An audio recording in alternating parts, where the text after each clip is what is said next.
The Grand Vault of Telnar had remained sealed for 20 millennia. It was older than the Council, older than most of the known civilizations that now filled the spiral arms with glittering stations and drifting empires. When the vault doors finally opened, a silence swept through the council chamber, a silence of awe and fear. The archivists of Vern Prime had been the ones to find it buried beneath the ice plains of an abandoned moon. They had scanned, recorded, and transmitted what they could, 12,000 rectangular tablets of a strange dark stone, each one covered with etchings that no database could identify. No translation algorithm could even recognize their structure. The tablets emitted no energy, no signal. Yet something about them hummed quietly, at the edge of perception, as if whispering from an age before history began. Delegates of the council watched the projection as the first scans were displayed. A forest of symbols scrolled past, dense and jagged, written with terrifying precision. The Vern delegate spoke first. We have compared them to all known writing systems. Nothing aligns. Their age predates the first stellar civilizations by at least 10 million cycles. Gasps rippled through the crowd. For the elder species, creatures who thought of themselves as ancient, 10 million cycles was an abyss of time. The grand scholar of the Hetheri folded his wings. No civilization lasts so long unseen. Perhaps these are relics of the founders, the mythic builders who seeded the stars. Others murmured in agreement. Some whispered of curses, some of prophecy.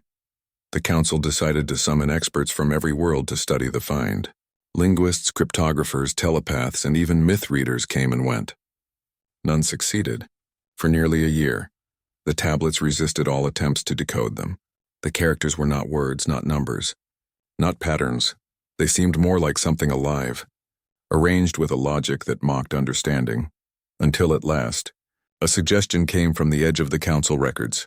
Call the humans. The idea caused debate. Humanity was new to the council, barely a century since they had been allowed to join. Their homeworld was classified as a death world, a place of storms, gravity, and predators beyond reason. Many still viewed them as primitive survivors rather than scholars, but humanity had a record of seeing through puzzles that baffled other minds. Their peculiar pattern recognition, their strange link between emotion and logic, had solved ancient riddles before. So the request was sent, and a single human was dispatched, a linguist named Daniel.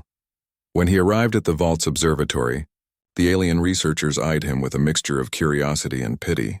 A single small mammal, frail and soft-skinned, standing in front of tablets that had defied a galaxy's intellect. The lead archivist spoke in a low voice. We welcome your attempt, human Daniel, but do not feel shame if it defeats you as it has defeated us. Daniel only smiled. Let me take a look. He stepped closer to the nearest tablet. The stone surface gleamed like cooled metal, its carvings deep and sharp. He placed his hand an inch above it, not touching but feeling. The air vibrated faintly. He leaned forward. His eyes scanned the first few rows of symbols. Then the next. Then the next. His face changed, not confusion, not fear, but recognition. After only a minute, he turned to the others. His voice was calm, but something in it made the room colder. These aren't myths, he said. They're alerts. The archivist blinked. Alerts, explain. Daniel nodded slowly. They're warning messages. The structure, the repetition, the rhythm, the embedded sequences. It's not language as you understand it. It's protocol.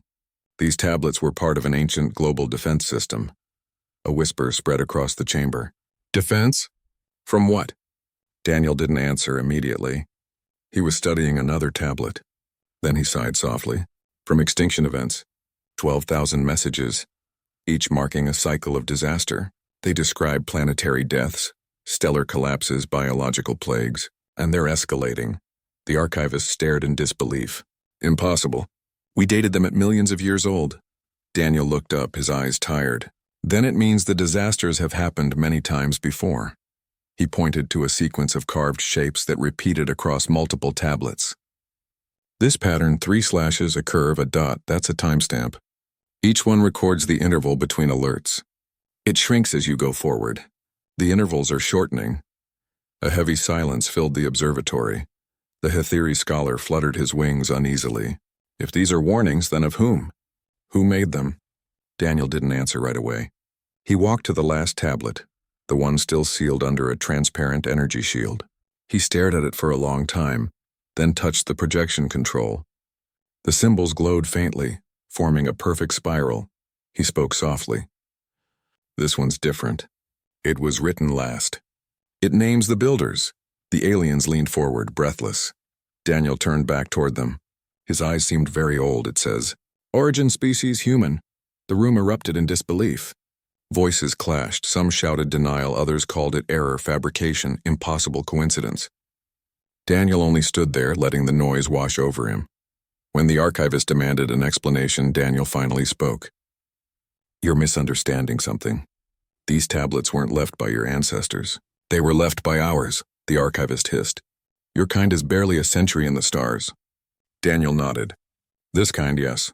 But the pattern in these symbols, it's based on recursive mathematics unique to human cognition. We use it in neural encryption even today. Whoever carved these used a version of our linguistic architecture, far older than recorded history. These tablets aren't relics of an alien race. They're our own records." The council chamber fell into stillness. A small being from the Trell delegation finally spoke, trembling. "You mean your species has been here before?" Daniel's expression was grim. "It means humanity didn't start on Earth. Earth was our refuge." A shudder ran through the gathered scholars. Daniel activated the archive display.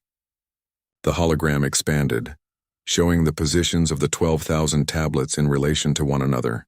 They weren't random. They formed a spiral network, a galactic map centered not on any star but on a void. "That center," Daniel said, pointing to the dark space, "is where the first alert came from. It's a region long thought empty. No light, no radiation. But it wasn't empty, it was erased." He turned to them, voice lowering. "Something wiped our first civilization out completely. The survivors fled, seeded distant worlds, erased their past to hide. Earth was one of those hiding places.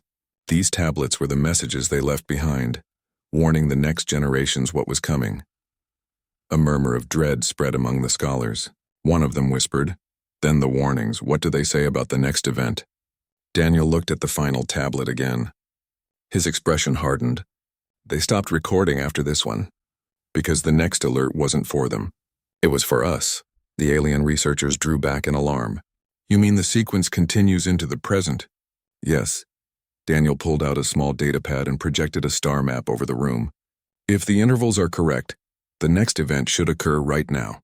The last timestamp aligns with this era, this exact galactic rotation."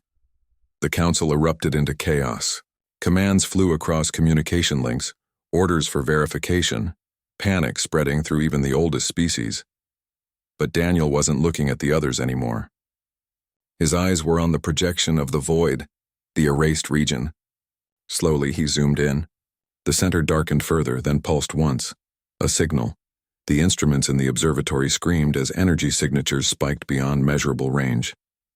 Across the galaxy, long dormant satellites awoke. Beacons blinked from forgotten worlds. The archives themselves began to vibrate, resonating with the same frequency as the tablets. Daniel's voice was steady, almost calm. "They built these as alarms. They were meant to activate when something re-entered known space. And now it has." The archivist stumbled backward. "What has returned?" Daniel whispered, "The eraser." Every monitor in the chamber flickered. A single pattern appeared, 3 slashes, a curve, a dot. The same as on the first tablet. Across the council worlds, people looked to their skies as stars began to dim. Regions of space went dark as if swallowed by shadow. Fleets scrambled, scientists screamed for explanations, leaders shouted for calm. None came. Daniel stood in silence. Then he turned toward the nearest transmission node and began typing rapidly. The alien guards moved to stop him, but he held up a hand. "If these were written by our ancestors, then they left more than warnings. They left instructions." "What kind of instructions?" He looked at them with a faint smile. "Countermeasures." His fingers flew across the interface. The symbols from the tablets appeared, aligning into patterns that seemed chaotic but were not. The walls of the observatory began to glow, matching the resonance of the tablets. The Hathiri scholar shouted, "You're activating ancient technology you don't understand." Daniel didn't look up. "No, I understand perfectly. These aren't weapons, they're memories, stored in the fabric of space itself. Humanity encoded its knowledge into the galaxy, waiting for the day someone could read it again." Light spread outward, connecting tablet to tablet through invisible threads. The entire moon began to vibrate. Across the galaxy, echoes of light followed, resonating through old ruins and forgotten relics. Then Daniel spoke quietly, almost to himself. They knew it would return. They knew we'd forget. But they also knew we'd remember in time. The Enner.